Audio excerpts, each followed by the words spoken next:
వేల కోట్ల ప్రజాధనం ఈరోజు దుర్వినియోగం అవుతూ ఉంది.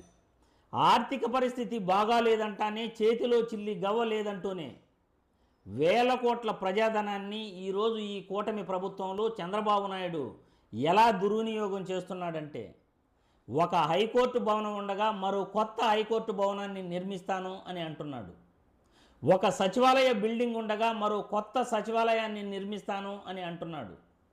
ఒక అసెంబ్లీ భవనం ఉండగా మరో కొత్త అసెంబ్లీని నిర్మిస్తాను అని అంటున్నాడు.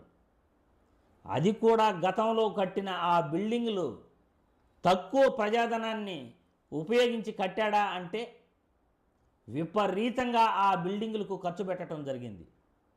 ఉదాహరణకు ఇప్పుడున్న సచివాలయం దాదాపు 1150 కోట్లు ఖర్చు పెట్టాడు.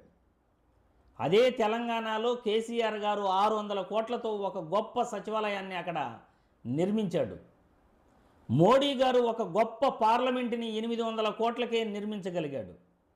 మరి చంద్రబాబు నాయుడు గారు 1150 కోట్లు ఖర్చు పెట్టి సచివాలయాన్ని కట్టిన తర్వాత ఇప్పుడు మళ్ళీ కొత్త సచివాలయాన్ని 6600 కోట్లతో ఆయన నిర్మిస్తాడట. ఆల్రెడీ పునాదులు కూడా వేసేశాడు, బడ్జెట్ కూడా కేటాయించేశాడు. ఇది ప్రజాధనం దుర్వినియోగం అయినట్టు కాదా? అమరావతి రాజధానిలో ఒక్కొక్క బిల్డింగ్ నిర్మాణ వ్యయం స్క్వేర్ ఫీటుకు 12,000 నుండి 15,000 రూపాయలు ఖర్చు పెడుతున్నాడు. ఆంధ్రప్రదేశ్ రాష్ట్రం మొత్తం కూడా బిల్డింగ్లు కట్టాలంటే కన్స్ట్రక్షన్ వాల్యూ స్క్వేర్ ఫీటుకు 2,000 నుండి 2,500 లోపే ఉంది. ఎంత ఎక్కువగా వేసుకున్నా ఏదైనా లగ్జరీగా కట్టుకోవాలన్నా కానీ ముంబాయి, బెంగళూరు, హైదరాబాదు, చెన్నై లాంటి సిటీల్లో కూడా లగ్జరీస్తో 5 స్టార్ వసతులతో కట్టుకోవాలంటే 4,000 రూపాయలకు మించి ఎక్కడా కూడా నిర్మాణ వ్యయం స్క్వేర్ ఫీటుకు లేదు.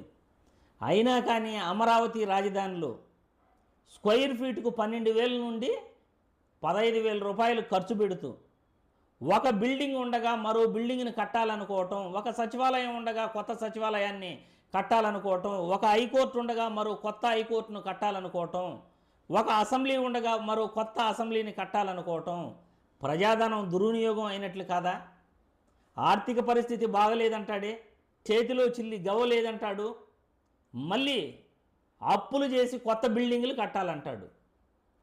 ఎందుకు అంటే కాంట్రాక్టర్లకు దోచిపెట్టడానిక? నీకు సంబంధించిన కాంట్రాక్టర్లకు, నీకు కావాల్సిన వ్యక్తులకు దోచిపెట్టడానిక? ప్రజాధనాన్ని ఈ విధంగా విచ్చలవిడిగా మంచినీళ్ళలాగా ఖర్చు పెడుతున్న, దుర్వినియోగం చేస్తున్న చంద్రబాబు గారు ఈ కూటమి ప్రభుత్వంలో ముఖ్యమంత్రిగా పనిచేయడానికి అర్హుడేనా?